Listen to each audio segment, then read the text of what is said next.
The execution chamber was cold. The man in chains took a slow, trembling breath as the guards led him to his final place. The crowd on the other side of the glass watched in silence, some with anger, some with pity, most with nothing at all. His time had run out. No appeals, no miracles, no one left to save him. But then, with a voice barely above a whisper, he made one last request. "I want to see the Virgin Mary, just once." The room fell still.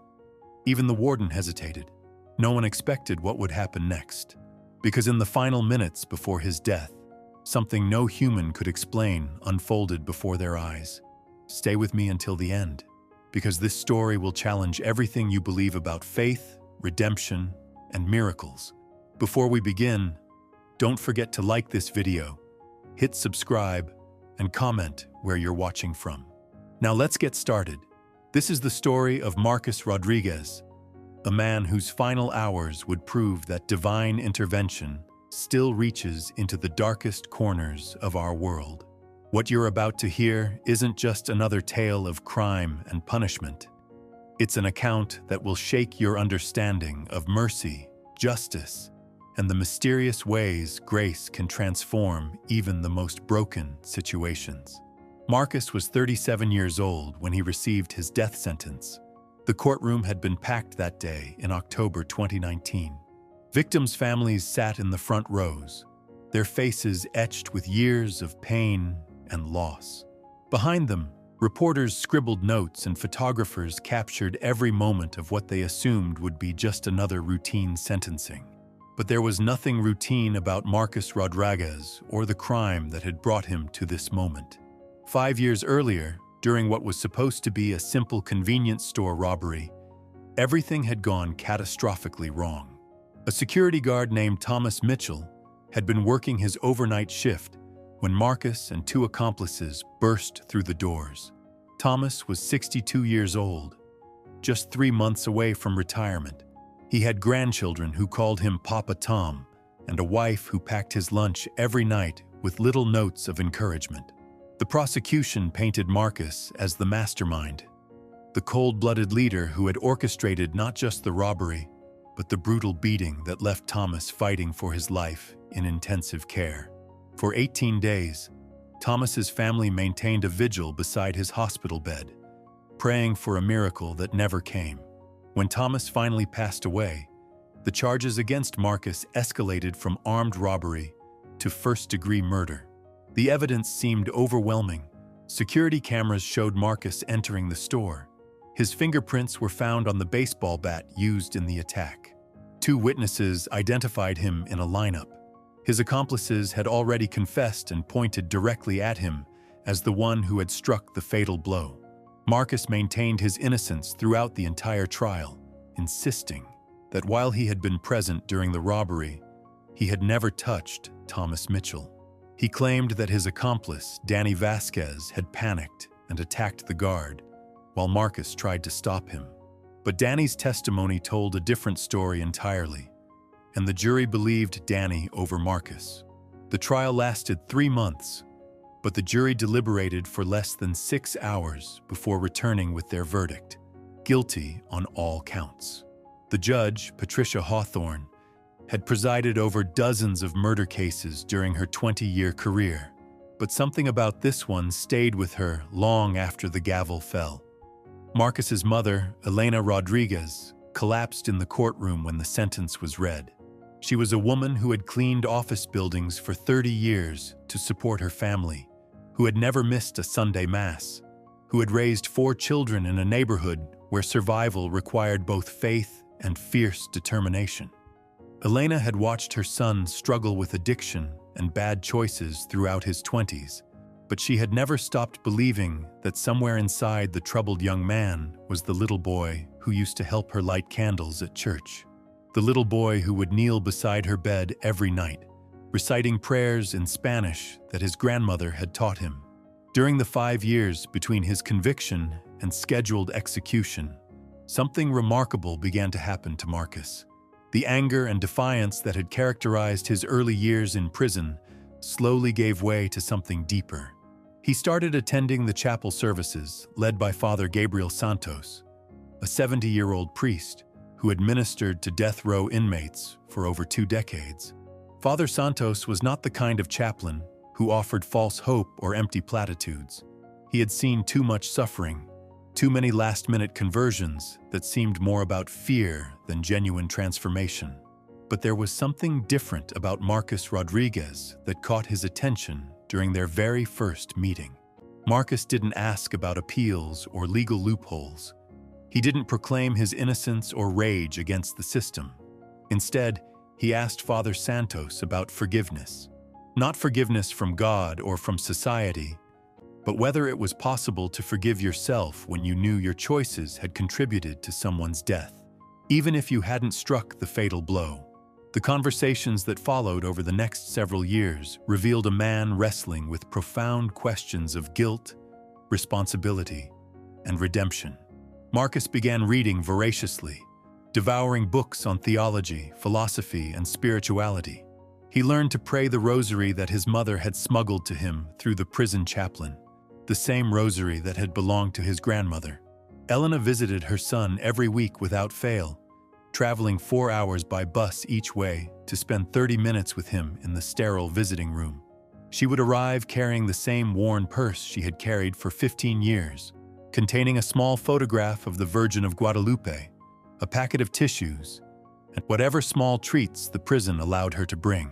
During these visits, mother and son would pray together in Spanish, their voices blending in the familiar rhythm of prayers learned in childhood. Elena would tell Marcus about his siblings, about the grandchildren he would never meet, about the small victories and everyday struggles of life beyond the prison walls. But she never spoke about giving up hope. Even as the appeals were denied one by one, even as the execution date drew closer, Elena Rodriguez maintained an unwavering faith that somehow, some way, her son's story was not finished. She had made a promise to the Virgin Mary years earlier, pledging to pray the rosary every single day until her son was free. Not free from prison necessarily, but free from the anger and darkness that had consumed him for so many years. The transformation in Marcus became apparent to everyone who interacted with him. Guards who had initially viewed him as just another dangerous criminal began to see something different. He mediated disputes between other inmates, helped illiterate prisoners write letters to their families, and became known for his ability to calm volatile situations with words rather than violence. Dr. Sarah Chen, the prison psychologist, documented this change in her regular reports. She had conducted hundreds of psychological evaluations during her career, but Marcus's case stood out for the genuine nature of his transformation. This wasn't the manipulative behavior she sometimes observed in inmates trying to impress parole boards or appeal courts. This was something deeper and more authentic. The change wasn't lost on Father Santos either. In all his years of prison ministry, he had encountered few individuals who demonstrated such profound spiritual growth under the most challenging circumstances imaginable. Marcus had begun leading Bible study groups, counseling other inmates struggling with addiction, and volunteering for every community service project the prison allowed. As the execution date approached, Marcus made an unusual request. Instead of spending his final weeks focusing on last-minute legal strategies, he asked to increase his time in prayer and meditation. He requested additional meetings with Father Santos, not to discuss his case or his fate, but to prepare his soul for whatever came next. The news of Marcus's request spread through the prison like wildfire. Guards whispered about it in the corridors. Administrative staff shook their heads in confusion. Even the most hardened inmates seemed puzzled by what they had heard. In all the years of executions at the facility, no one could remember a condemned man making such a request. Warden James Patterson had overseen 43 executions during his 15-year tenure. He had heard every possible last request imaginable: elaborate final meals, phone calls to estranged family members, visits from childhood friends, even requests for specific songs to be played. But asking to see the Virgin Mary? That was completely unprecedented. Patterson found himself in an impossible situation. How do you fulfill a request to see a religious figure? The execution was scheduled for Thursday evening at 6 o'clock. The media had already gathered outside the prison gates. The victims' families had been notified. The legal machinery of the state was in motion, and there was no provision in any protocol for supernatural visitations. Father Santos was called to the warden's office for an emergency meeting. The elderly priest sat across from Patterson, his weathered hands folded in his lap, listening as the warden explained the situation.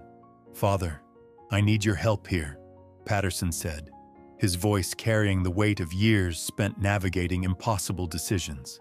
"I've got reporters asking questions, the Attorney General's office breathing down my neck, and a condemned man making a request that I have no idea how to handle." Father Santos was quiet for a long moment, his eyes focused on something beyond the warden's shoulder. When he finally spoke, his voice was soft but certain. "James, in 40 years of ministry, I have learned that we cannot manufacture miracles, but we also cannot prevent them when God chooses to work in mysterious ways." The priest leaned forward slightly. "What if we approach this differently? Instead of trying to bring the Virgin Mary to Marcus, what if we create a space where Marcus can encounter her presence through prayer and meditation?" Patterson frowned. "What exactly are you suggesting?" "Allow me to bring a statue of Our Lady of Guadalupe to his cell. Let him spend his final hours in prayer before her image. If the Virgin Mary chooses to reveal herself to him, that will be between Marcus and God. We simply provide the opportunity for that encounter." It was an unusual arrangement, but it seemed like the only practical solution to an impossible request. Patterson agreed, with the understanding that the entire situation would be handled with absolute discretion. No media attention, no publicity, no disruption to the scheduled execution. That evening, Father Santos arrived at the prison carrying a wooden crate.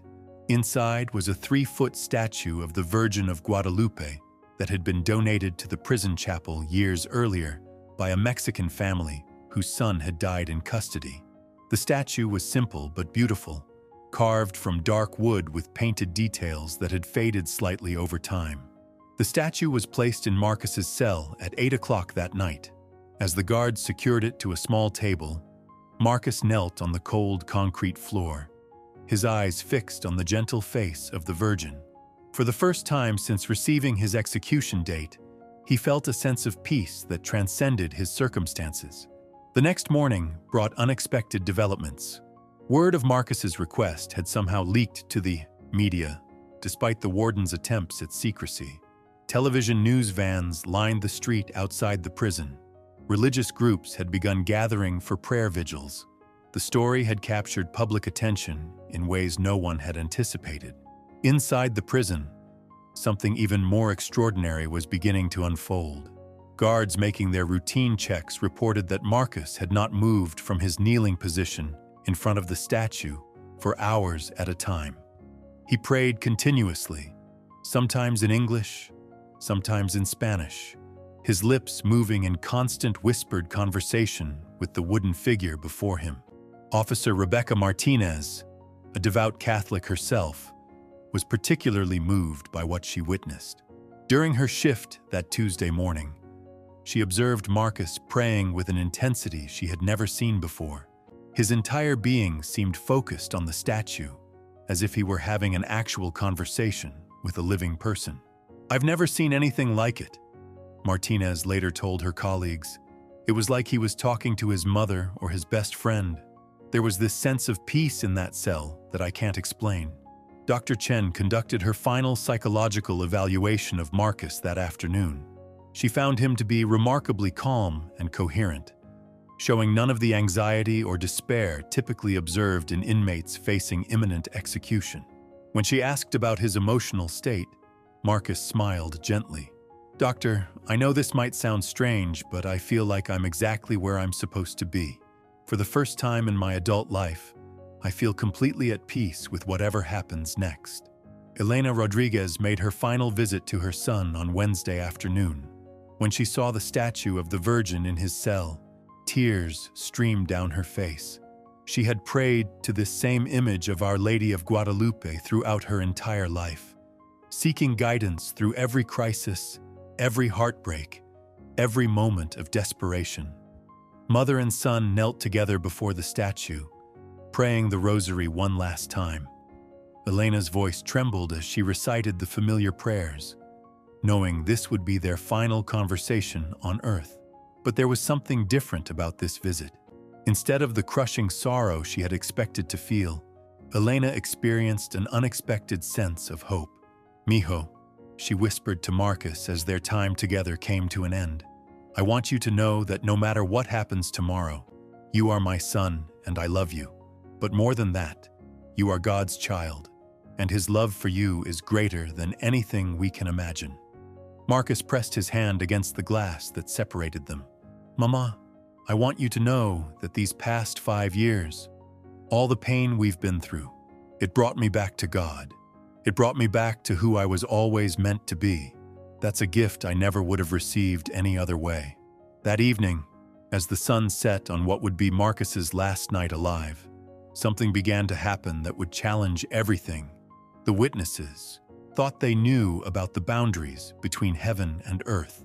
The ordinary wooden statue in his cell was about to become the focal point of events that no one could have predicted.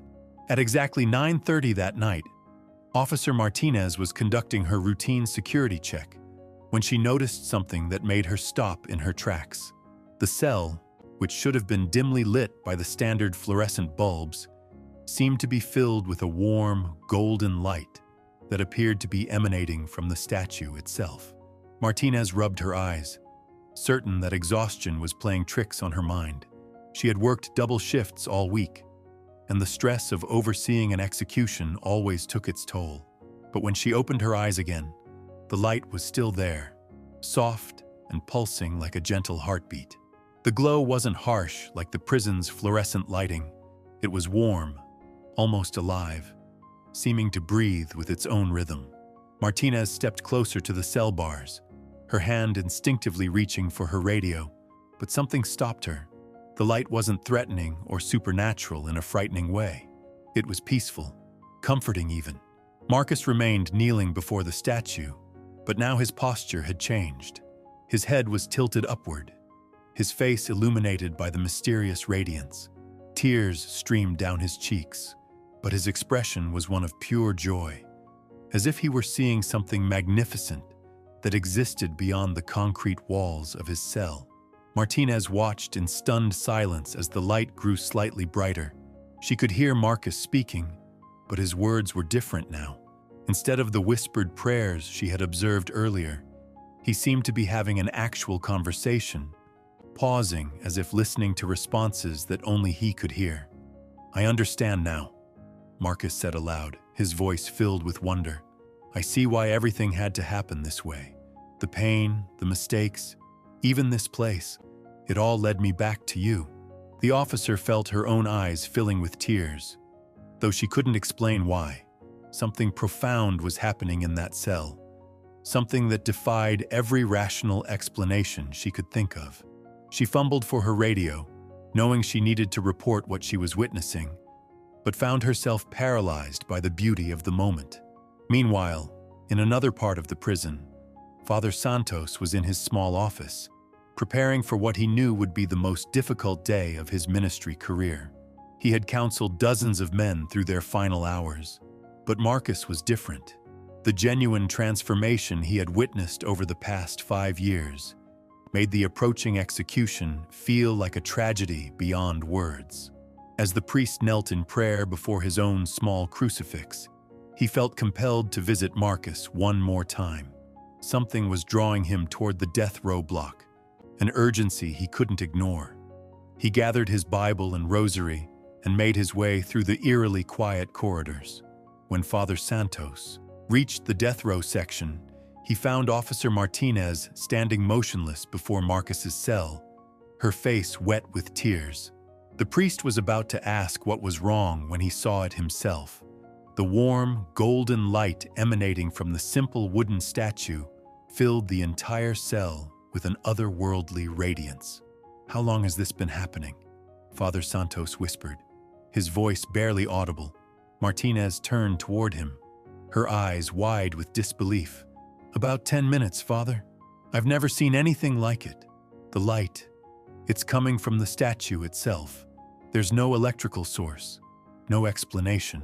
The elderly priest approached the cell bars, his decades of theological training warring with what his eyes were telling him. He had studied accounts of miraculous apparitions throughout church history, but witnessing one firsthand was entirely different from reading about them in ancient texts. Marcus seemed completely absorbed in his experience, unaware that he was being observed. His conversation with the unseen presence continued, his voice growing stronger and more confident with each exchange. "I forgive them," Marcus said clearly. "Danny, the prosecutor, even the judge. I understand now that they were all part of bringing me to this moment. Without their choices, I never would have found my way back to you." Father Santos felt his legs weaken. In 40 years of ministry, he had prayed for moments like this, wondered if miracles still occurred in the modern world. Now he was witnessing something that challenged everything he thought he knew about the boundaries between the physical and spiritual realms. More guards began to arrive as word spread through the night shift. Sergeant Williams, a 20-year veteran who prided himself on his skepticism about anything remotely supernatural, stood speechless as he observed the phenomenon. The tough corrections officer who had seen every conceivable prison crisis found himself completely unprepared for what was unfolding. "Should we call the warden?" one of the newer guards asked nervously.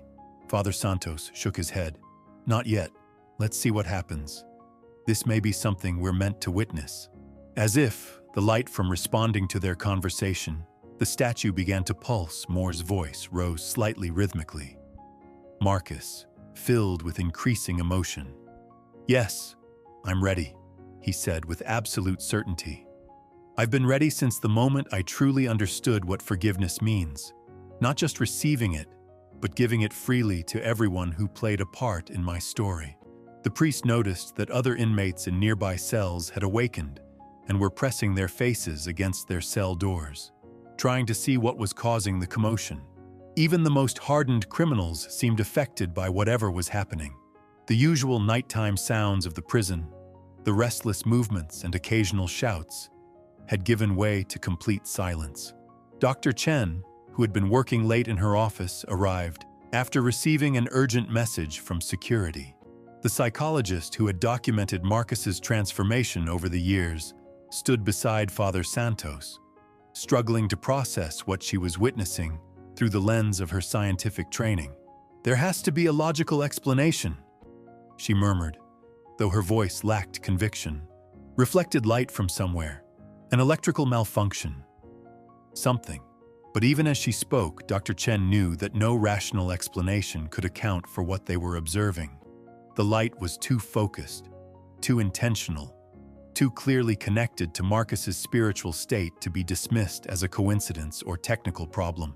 Warden Patterson received the call at his home just after 10 o'clock. The nervous voice of the night supervisor tried to explain the situation, but Patterson had trouble understanding what was being reported.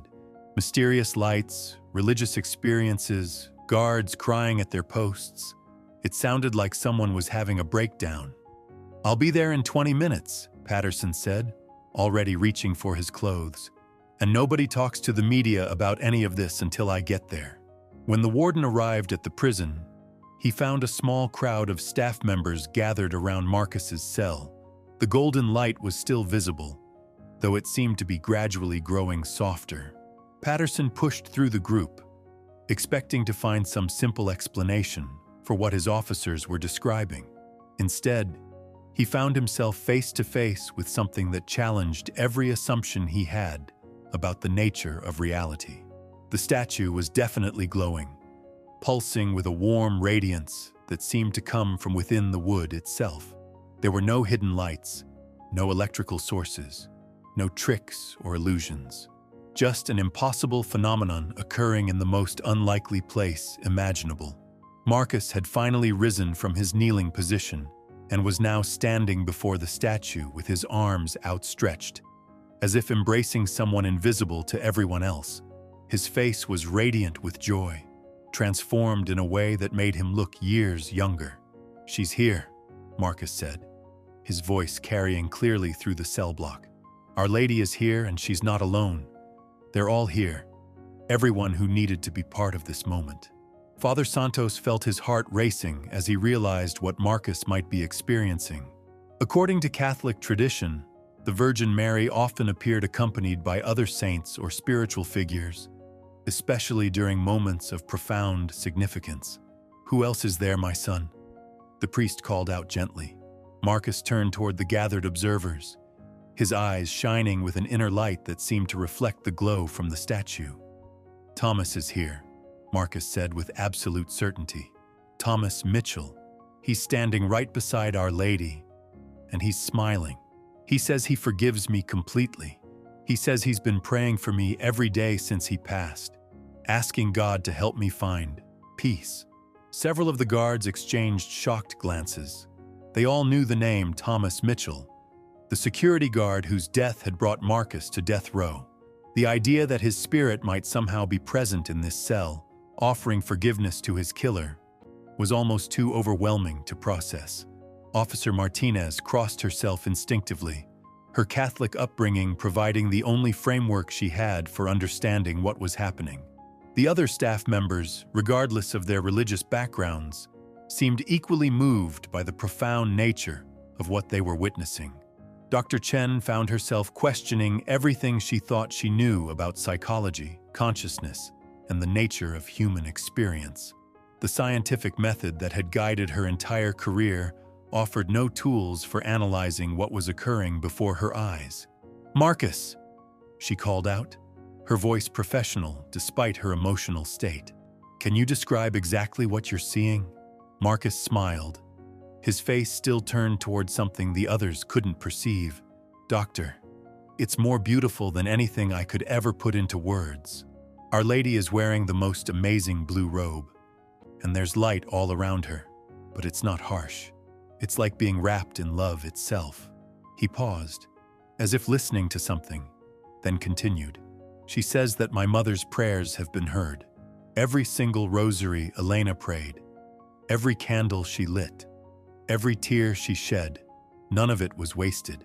She says that sometimes God allows suffering so that His mercy can be revealed in ways that change not just one person, but everyone who witnesses it."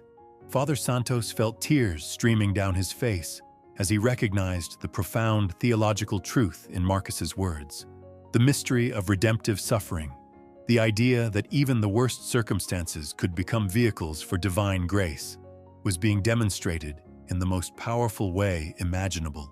The priest began to pray aloud, his voice joining with Marcus's in a spontaneous expression of worship that seemed to fill the entire cell block with sacred presence. Other staff members, even those who rarely attended church, found themselves adding their voices to the prayer. As the night wore on, more prison personnel arrived to witness what was happening. Word had spread despite the warden's attempts at secrecy, and even off-duty guards were calling to ask if the rumors they were hearing could possibly be true. The light from the statue continued to pulse gently, never dimming entirely, but never growing so bright as to be uncomfortable to look at. It was as if some divine intelligence was carefully calibrating the phenomenon to be visible without being overwhelming. Around midnight, Marcus began to speak again, his words carrying a prophetic quality that sent chills through everyone present. "She says that what's happening tonight isn't just about me," Marcus announced, his voice filled with authority. "It's about showing everyone here that God's mercy is bigger than any crime, any mistake, any situation that seems hopeless. She says that some of you have been carrying burdens that aren't yours to carry, and tonight is your chance to let them go." Several guards shifted uncomfortably, as if Marcus's words had touched something deep within their own hearts. Working in corrections for years had left many of them cynical about human nature and the possibility of genuine redemption. But what they were witnessing challenged every assumption they had developed about criminals and punishment. Sergeant Williams, the veteran officer who had seen hundreds of inmates come and go, found himself thinking about cases from his past. Prisoners he had dismissed as hopeless, situations where he had given up on the possibility of positive change. Marcus's transformation was forcing him to reconsider everything he thought he knew about the men and women in his custody. As the hours passed, the atmosphere in the death row block underwent a complete transformation. What should have been a place of despair and fear had somehow become a sanctuary filled with peace and hope. Even the most troubled inmates seemed affected by the presence of something holy in their midst. At 3 a.m, something extraordinary began to happen that would change everything. Marcus suddenly stood up from his position before the statue, his face glowing with an expression of pure wonder. He began speaking with someone the others couldn't see, his voice filled with joy and recognition. "Mama?" he whispered, reaching out toward empty air. "Is that really you?" The guards exchanged confused glances. Elena Rodriguez was very much alive, sleeping in her small apartment 4 hours away. But Marcus was clearly seeing someone who meant everything to him. "Abuela," Marcus continued, tears streaming down his face. "You came too. I can smell your perfume, the same one you wore to church every Sunday." Father Santos stepped closer to the cell bars, recognizing what was happening. In his decades of ministry, he had heard accounts of dying people being visited by deceased loved ones in their final moments. But this was different. Marcus wasn't dying yet, and the visitation was happening in the presence of multiple witnesses. The light from the statue began to pulse more intensely, and suddenly Marcus turned toward the gathered observers with an expression of absolute certainty. "She's telling me something," he announced, his voice carrying throughout the silent cell block. "The Virgin Mary wants everyone here to know that tonight isn't just about my execution. It's about truth. She says the truth has been buried for too long, but to light, now it's time for it to come." Warden Patterson felt his stomach drop. In his experience, last-minute claims of innocence were common among condemned prisoners, but there was something different about the way Marcus was speaking, something that made his words feel more like prophecy than desperation. "What truth?" Father Santos asked gently. Marcus closed his eyes, as if listening to whispered instructions. When he opened them again, his gaze fixed on someone at the back of the crowd. Officer Derek Thompson, a guard who had worked death row for 8 years, suddenly went pale. "She says Derek knows," Marcus said with quiet certainty. "She says he's been carrying a secret that's been eating him alive for 5 years. A secret about that night at the convenience store." Thompson stepped backward, his hand trembling as he reached for his radio. The other guards turned to look at him, confusion written across their faces. Thompson was known as one of the most reliable officers on the force, a family man with an impeccable record. "I don't know what you're talking about," Thompson said, but his voice cracked with emotion. Marcus's story reminds us that miracles aren't just ancient tales from dusty books. They happen today in the darkest places for people who need them most. When everything seems impossible, when justice appears lost, when hope feels dead, remember that divine mercy still intercedes for those who call upon it. Her love knows no walls, no bars, no circumstances too desperate for heavenly intervention. If this story touched your heart, share it with someone who needs hope today. And remember, no prayer ever goes unheard.